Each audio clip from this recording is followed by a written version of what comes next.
যারা তোমরা এই 2026 সালে আইটিআই কলেজে ই গ্রুপ এবং এম গ্রুপের জন্য ভর্তি হতে ফর্ম ফিল আপ করেছিলে, তোমরা অবশ্যই জানো গত কয়েকদিন আগে এখানে তোমাদের যে সিট অ্যালটমেন্ট ওইটা কিন্তু পাবলিশ করা হয়েছে, এবং যার জন্য যারা তোমরা পছন্দের কলেজ পেয়েছো তোমাদের কিন্তু ভর্তি হওয়ার লাস্ট ডেট রয়েছে আজকের বিকেল 5:30 PM পর্যন্ত। মানে এখানটায় তোমাদের 4 আগস্ট 2026 তারিখ বিকেল 5:30 পর্যন্ত তোমাদের কিন্তু লাস্ট ডেট রয়েছে। এর মধ্যে তোমাদের ভর্তি হতেই হবে। এবার আজকের এই ভিডিওটির মাধ্যমে আলোচনা করছি যারা তোমরা কোনো কলেজ পাওনি, মানে চয়েস ফিলিং তো করেছো কিন্তু কোনো কলেজ পাওনি, তোমাদের বর্তমানে কি করতে হবে।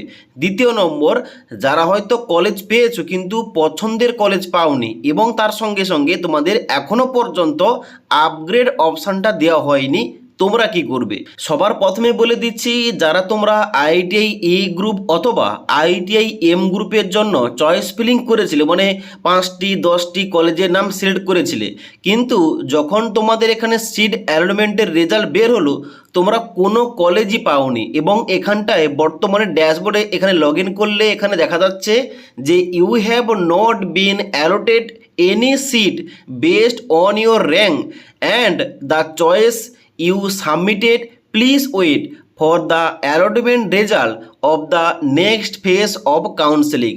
মানে এই যে কাউন্সেলিংয়ের রেজাল্টটা পাবলিশ করা হয়েছে, এই কাউন্সেলিংয়ে তুমি কোনো কলেজ পাওনি, তোমাদের নেক্সট যে কাউন্সেলিং দ্বিতীয় যে সিট অ্যালটমেন্ট পাবলিশ করা হবে তার জন্য তোমাদের ওয়েট করতে বলা হচ্ছে। এবার তাহলে দ্বিতীয় যে কাউন্সেলিংয়ের রেজাল্টটা ওইটা কবে পাবলিশ হবে এই সম্বন্ধে নোটিফিকেশান যে প্রকাশ করা হয়েছিল ওই নোটিশে A to Z বলা রয়েছে।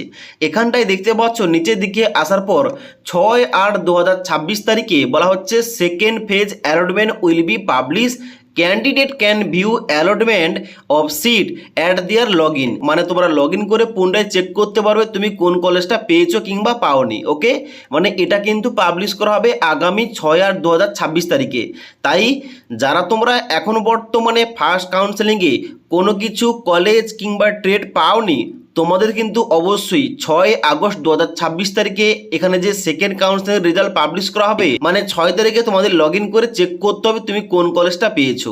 ওকে, এবার যারা তোমরা 6 তারিখে মানে 6 আগস্ট 2026 তারিখে কোনো কলেজটা পেয়ে যাবে, যদি তুমি পছন্দের কলেজ পেয়ে যাও তোমাদের কিন্তু অবশ্যই 6 থেকে 8 তারিখের মধ্যে, মানে 8ই আগস্ট 2026 তারিখ বিকেলের মধ্যে তোমাদের কিন্তু কলেজে অ্যাডমিশনটা হতে হবে। ওকে, এবার তোমাদের অনেকের প্রশ্ন রয়েছে যে এখানটায় এখনো পর্যন্ত ওয়েবসাইটটা আপডেট হওয়ার পর আমি এখানে আপগ্রেড অপশনটা পাইনি, মানে 1 নম্বর কলেজ পাইনি, মানে নিচের দিকে কলেজ পেয়েছি তা সত্ত্বেও কিন্তু এখানে আপগ্রেড অপশনটা শো করছে না। তাহলে কিন্তু অবশ্যই তুমি যে কলেজে চান্স পেয়েছো ওই কলেজে তোমাদের কিন্তু গিয়ে ভিজিট করতে হবে, দেখা করতে হবে, এবং ওখানটায় গিয়ে বলতে হবে যে আমার আপগ্রেড অপশনটা আসেনি, যার জন্য এখানে কিন্তু অবশ্যই ওখানটায় বললে কোনো কিছু ব্যবস্থা নেওয়া হতে পারে। এইটাই বর্তমান রাস্তা, আর কোনো কিছু উপায় নেই, যার জন্য অবশ্যই ওই কলেজে গিয়ে তোমাদের দেখা করতে হবে। ওকে, এবার যাদের আপগ্রেড অপশনটা চলে এসছে অবশ্যই তুমি আপগ্রেডটা করে নাও। এখানে কিন্তু আপগ্রেড করার সময় পেমেন্টটা চাইবে, তুমি যে কলেজ কিংবা যে ধরনের তুমি ট্রেডটা পেয়েছো ওইটা অনুযায়ী সিটটা কনফার্ম করার জন্য আপগ্রেড অপশান ক্লিক করে তোমরা পেমেন্টটা করে আপগ্রেড করে নাও। পরবর্তী কাউন্সেলিং মানে 6 তারিখে যে সেকেন্ড কাউন্সেলিং রেজাল্ট পাবলিশ করা হবে ওখানটায় তুমি কোন কলেজ পেয়েছো ওখানটা কিন্তু আরেকবার চেক করবে, যদি তোমাদের কলেজটা পছন্দ হয়ে যায় ওখানটায় কিন্তু অ্যাডমিশনটা নিয়ে নেবে। এখন বর্তমানে এইটাই আপডেট। এবার যারা তোমরা পছন্দের অলরেডি কলেজটা পেয়ে গেছো তোমরা কিন্তু অতি অবশ্যই আজকের মধ্যে ভর্তি হয়ে অনলাইনে তোমাদের কলেজে গিয়ে দেখা করতে হবে এবং ডকুমেন্টস ভেরিফিকেশান করে নিতে হবে।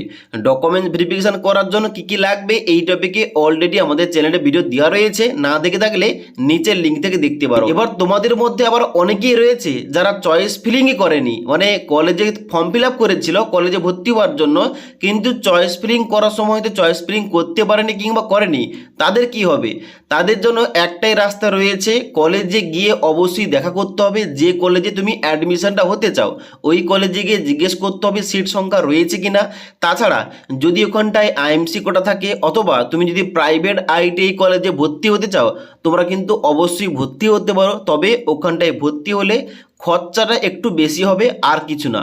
ওকে, তো আজকের এই ভিডিওটির আপডেট ভালো লেগে থাকলে একটি লাইক করে দেবে এবং বন্ধুদের অবশ্যই ভিডিওটি শেয়ার করে দেবে।